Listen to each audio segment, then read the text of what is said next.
Our first set of notes is going to be a quick review on graphing on the coordinate plane. It's important that when you're taking notes in this class, if I write it, you write it. Those are the rules. It's also really helpful to have highlighters. It can just kind of help with our note taking and really make your brain understand and see what it is we're writing down. So again, a quick review of the coordinate plane. This is the x-axis. This is called the y-axis. Where they meet right here in the center, this is called the origin. So what's nice about taking notes online is that if at any time I'm going too fast, just press pause so you can catch up to me. Another thing that's really important to remember is that when I graph a point, or it's also called a coordinate, that I'm using this format. We use this format so that every time I say a point, you know exactly what I'm talking about. This is universal. X always comes first, Y always comes second. So when we say X, we're talking about, am I gonna go to the left or to the right? Since this is the x-axis. So it's helpful to know and see, am I gonna go left or am I gonna go right? And to know that, remember to the right over here, just like a regular number line, this is positive. And to the left, it is negative. Same goes then with the y-axis. It's just a number line, except that this one is going vertically instead of horizontal.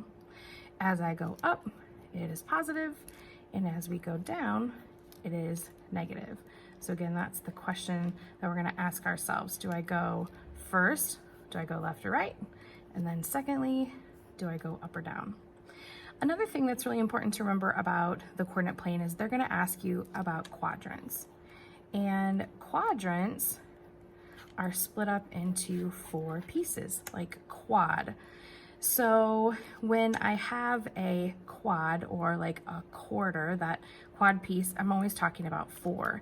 And how it works is this is the first quadrant, this is the second, this is the third, and this is the fourth.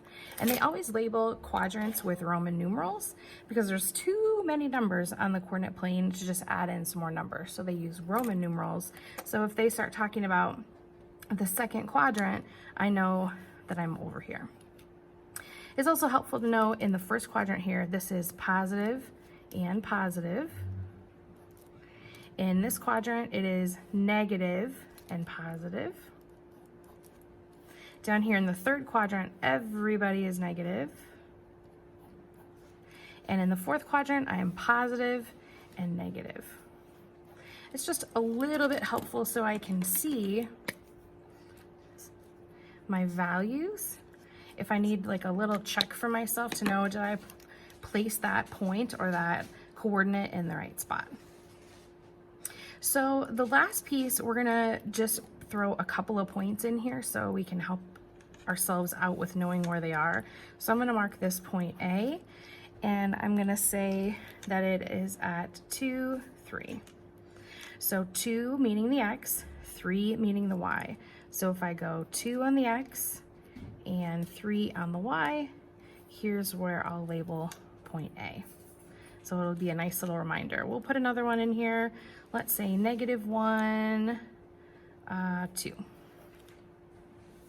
So -1 for the X, 2 for the Y.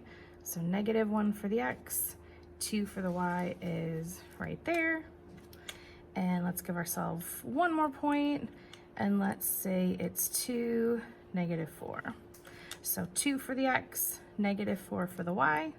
So 2 for the X, -4 for the Y, and C will be right there.